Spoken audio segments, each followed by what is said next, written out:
Hi, this is Tom Champoux at the 43rd Annual AMS Broadcast Conference, and I am honored to be here with Carl Rippy, meteorologist at KALB in Alexandria, Louisiana. Mm-hmm. Thank you, Carl. Thank you, yes.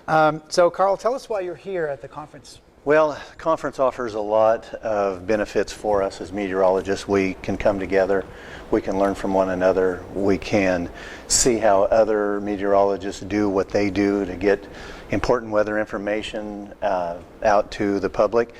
And for me, also at this conference, I have a chance to share a story that was a national news story. And it is about the Yarnell Hill fire in Arizona, which is about 85 miles northwest of Phoenix. Mm-hmm. And at that time, that fire was started just as a lightning strike in late afternoon.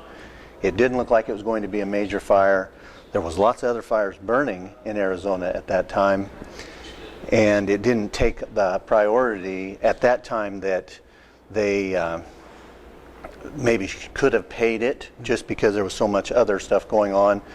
This was in a drought-drained area, hadn't had a major fire in about 40 years, so there was lots of overgrowth, lots of fuel to burn. Right.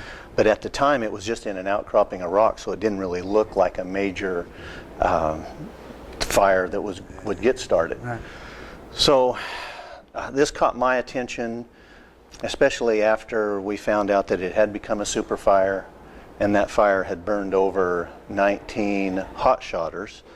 And I'd had a chance to fight my share of fires growing up in south central Idaho, both on the ground with a shovel or in a piece of equipment, which I had experienced almost a burn over myself, because the fire was so strong that it took the oxygen out of the air, and the tractor began to cough because it couldn't operate. And I thought, what have I got myself into?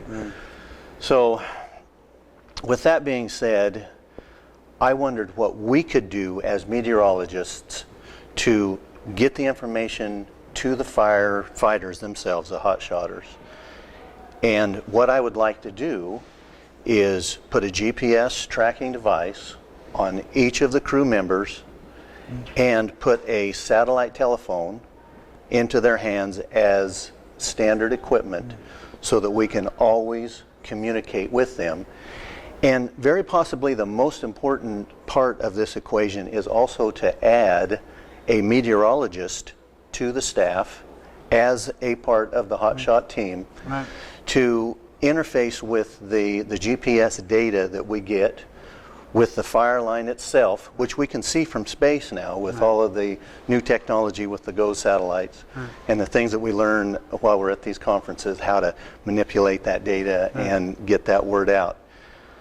And with that, I feel like we can track the movements of these firefighters, know their exact location, communicate with them, and in that process communicate the important fire weather information, right, to these firefighters. Because basically what happened is we had two thunderstorms that fell apart adjacent to where this fire was burning, creating an outflow boundary or a gust front. And what that is thunderstorms have energy, and as they fall apart, that energy goes down to the ground in the form of wind, and it can't go any further than the ground, so it goes out.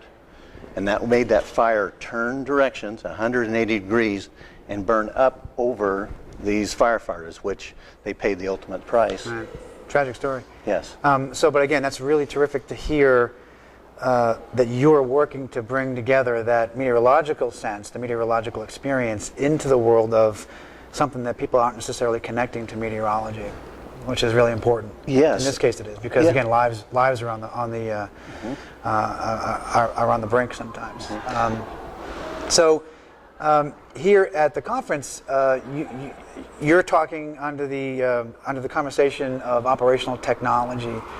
So tell us more about how you hope to get that technology into the hands or onto the backs of all these firefighters. Well, so I believe that the conference gives us a chance to be a voice bigger than ourselves.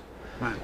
If I can just reach one person that has the ability to make a decision, or maybe knows someone that can make a decision to benefit and safeguard our firefighters' lives. Now, both wildland firefighters and urban firefighters, I mean, I care about them all, and I want us all to care about our firefighters more.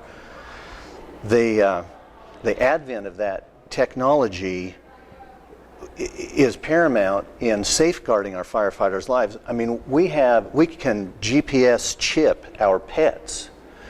We have apps on our phones that find your friends apps. We know their exact location, and yet we don't have a GPS badge or some kind of tracking for our firefighters. Whenever I give this talk, the question is to me, how can we not already have this in place? It's because we haven't made the decision to put those things in place. And I don't mean to offend anyone by that. I just know that to be the way things are going. And the face of firefighting is changing now because we have hovercraft. We can hover right out over those fires and see where that fire line is. We can see it from space. We can integrate that information and get that information to the crews.